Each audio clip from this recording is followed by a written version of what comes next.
Halton has been long known as one of Canada's safest regions, but a spike in crime has residents worried that the brand is tarnished. The blame is being aimed at catch and release justice, where criminals are back on the streets shortly after an arrest. Last night, Milton residents packed into Town Hall to hear how a new federal bill aims to keep those offenders behind bars. Reporter D Glazebrook was there. A bitter winter storm didn't stop Milton residents from packing the local senior center Wednesday night.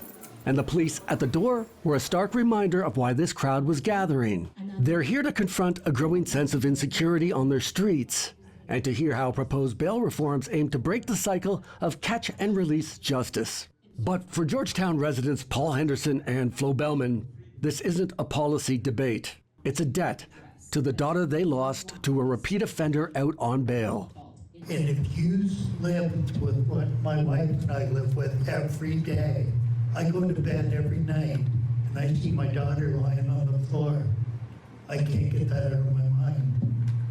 Darian Henderson Bellman was killed by an ex-boyfriend who had been released on bail 5 times. And it's the exact scenario this bill is designed to prevent. C-14 is a bill that addresses a lot of different issues, whether it's extortions, organized crimes, repeat offenders, and home invasions. The bill is about 80 different criminal code changes, and it's one of the most comprehensive, largest criminal code change bills that, as far as I know, have ever been brought forward.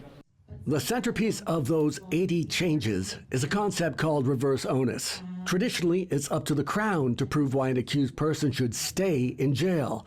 But this bill flips that burden to the accused. When we talk about reverse onus, this is something we can actually put in legislation, and we can tell judges that in cases of certain crimes and offenses, reverse onus needs to be applied. But tough new laws only work if the system has the capacity to enforce them. And a shortage of judges leading to delays in court have also been a problem. Oh yes, I am worried about the shortage of judges. Yes, I come out of a legal profession. Backlogs in cases, particularly in criminal courts, is really, really concerning, especially when we talk about the constitutional limits to trial. The bill also targets adults who recruit minors into crime. While that adds more prison time, Milton councillor Adil Kalki says stopping youth crime starts with giving kids a better option. Kalki says it's encouraging to finally see federal movement.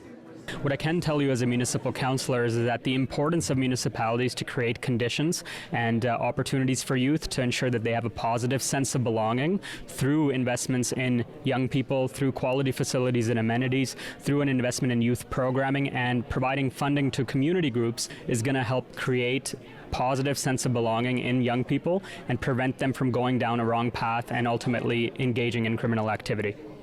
Legislation takes time.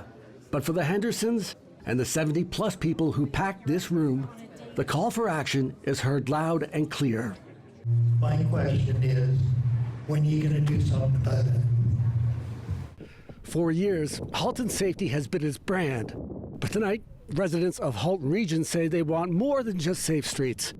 They want a justice system that works as hard as the police do to keep those streets free of repeat offenders. In Milton, I'm D Glazebrook for Halton News.